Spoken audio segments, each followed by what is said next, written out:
रुद्राभिषेक जब आचार्य कराते हैं ना शिवलिंग के ऊपर रुद्राभिषेक, तो कहते हैं धारा टूटनी नहीं चाहिए, धारा टूटनी नहीं चाहिए। धारा यदि टूट गई तो रुद्राभिषेक खंडित हो जाएगा। अब धारा का मतलब क्या है, इसको भी समझ लो।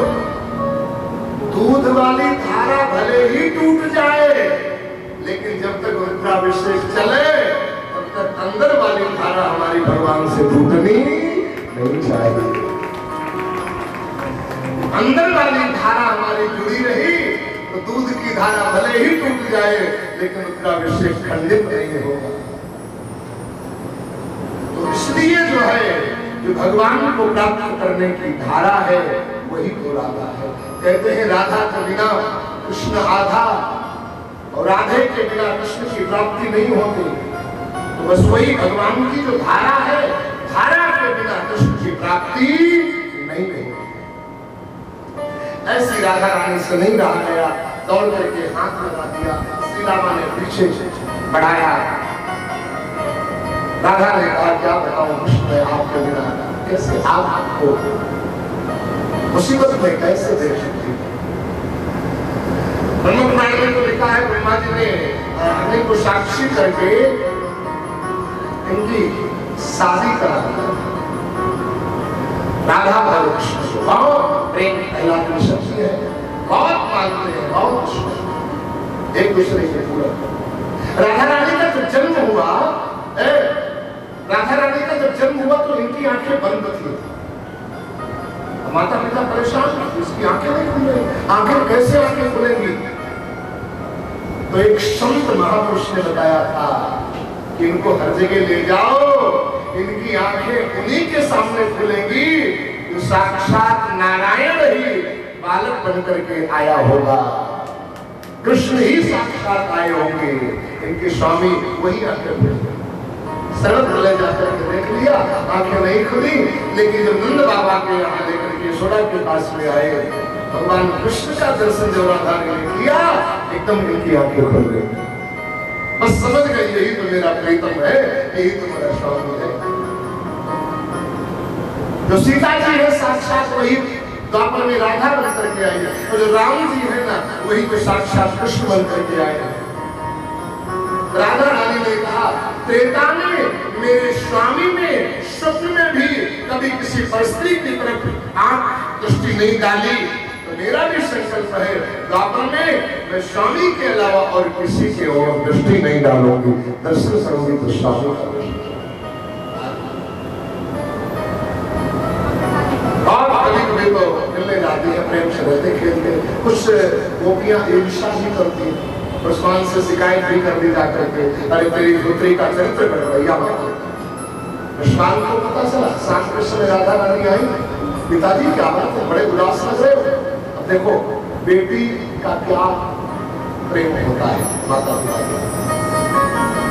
बेटा भी प्रेम करता है, लेकिन बेटी का प्रेम तो बड़ा विलक्षण होता है। आप बेटी को डांट दो तो थोड़ी देर के बाद वो आपके पास में आएगी, आप फटकार दीजिए थोड़ी देर के बाद में आपके पास में आएगा। बेटा को डांट दो सर महीना भर पास में आएगा, लेकिन बेटी बुरा नहीं मानेगी, उल्टा आपको समझाएगी, आपको पानी पिलाएगी, भोजन कराएगी, चाय लाएगी। आपके घर में बेटी भी है, आपके घर में बेटा भी है। आप बाहर से कहीं आए, यदि बेटा होता तो पूछेगा पापा क्या लाए हो, और यदि बेटी घर में है तो पूछेगी पापा क्या ले आऊं। वो कहेगा क्या लाए हो, तो कहेगी क्या ले आऊं, चाय ले आऊं, पानी ले आऊं। और इतना ही नहीं, कहीं भी पापा उदास हो, माँ उदास हो या पिता उदास हो, बार बार आएगी, बैठेगी, समझाएगी, सहलाएगी, आपको कारण पूछेगी, और फिर भी आपकी उदासी नहीं जा रही है तो माँ को पिता के पास में भेजेगी, मम्मी जाओ देखो पिताजी कुछ उदास हो जाए, क्योंकि पूछो क्या बात, पिता को माँ के पास में भेजेगी, क्या बात है, कारण क्या है बताइए तो सही। अब पानी ले आओ, भोजन ले आओ, नाश्ता ले आओ, क्या दिन में कुछ दर्द हो रहा है, परेशानी हो रही है। वो वात्सल्य स्नेह जो बेटी देती है वो बेटा कहीं दे। हाँ लाए कोई सदाचारी संस्कारी बेटा हो, निर्लयी ऐसे होता नहीं तो सारे लोगों के अंदर ऐसी भावना नहीं। कई लोग बहुत दुखी रहते, बेटा घर बेटा नहीं, बेटी तो है, शांत काहे को हो रहे हो, तो बेटी सुख दे सकती है तो बेटा कभी आपको बेटा भगवान भगवान बेटा बने, भगवान अपने माता पिता को सुख नहीं दे पाए। जन्म बाद में हुआ और जेल के अंदर माता पिता को पहले डलवा दिया। सगर के 60,000 पुत्र हुए, लेकिन 60,000 पुत्रों ने अपने पिता को सुख नहीं दे पाया, तड़पते तड़पते प्राण निकल गए। इतना ही नहीं, महाराज जन्मेजय राजा परीक्षित के जन्मेजय आज 4 पुत्र हुए, लेकिन चारों पुत्रों ने महाराज राजा परीक्षित को सुख नहीं दे पाया।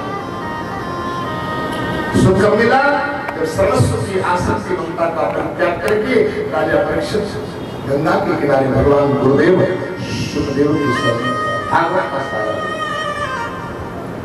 इतना ही नहीं, आप सभी लोग जानते हो महाराज दशरथ कि यहाँ 4 पुत्र परमात्मा नारायण ही 4 वंशों से राम लक्ष्मण भरत शत्रुघ्न बालक बनकर के आए, लेकिन चारों ने मिलकर के महाराज राजा को दशरथ को सुख नहीं दे पाए।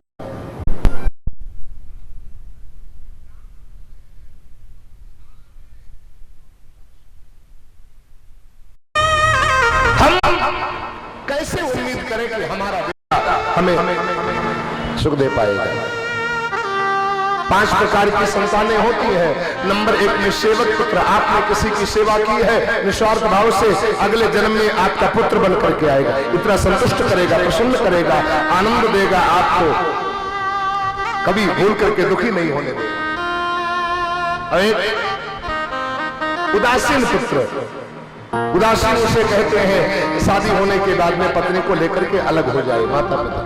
एक दत्तक पुत्र, संतान अपनी नहीं है, किसी की गोद ले ली गई, उसके दत्तक पुत्र।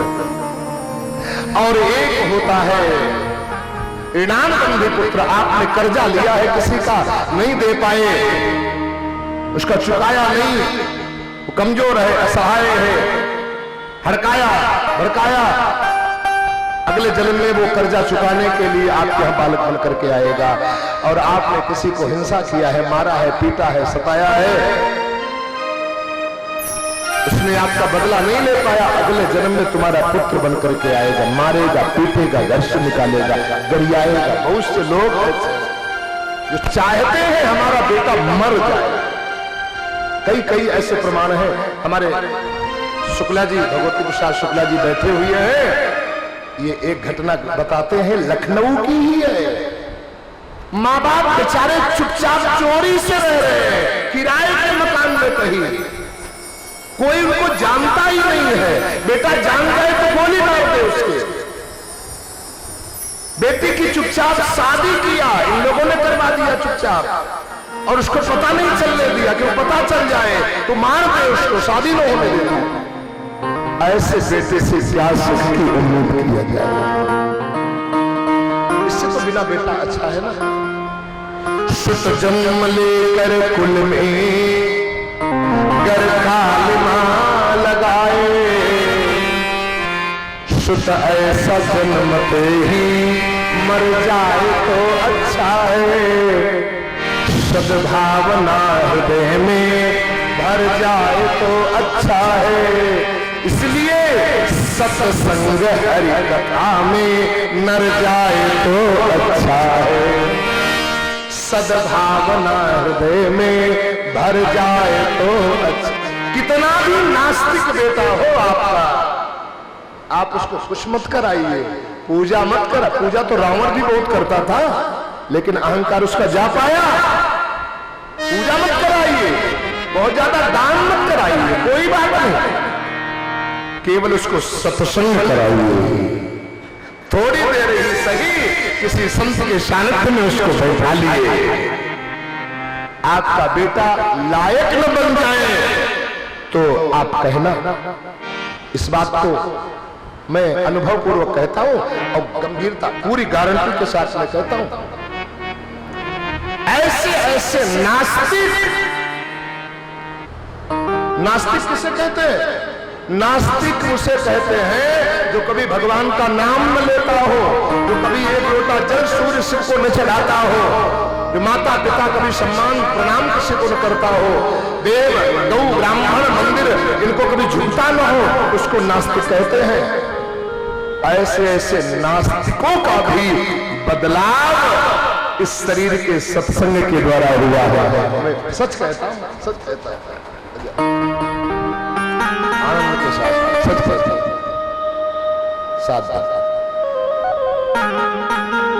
कई सालों से पति पत्नी का संबंध बिछड़ा हुआ चल रहा है, लेकिन सत्संग मिल गया। हरियाणा की कथा है, स्मरण है।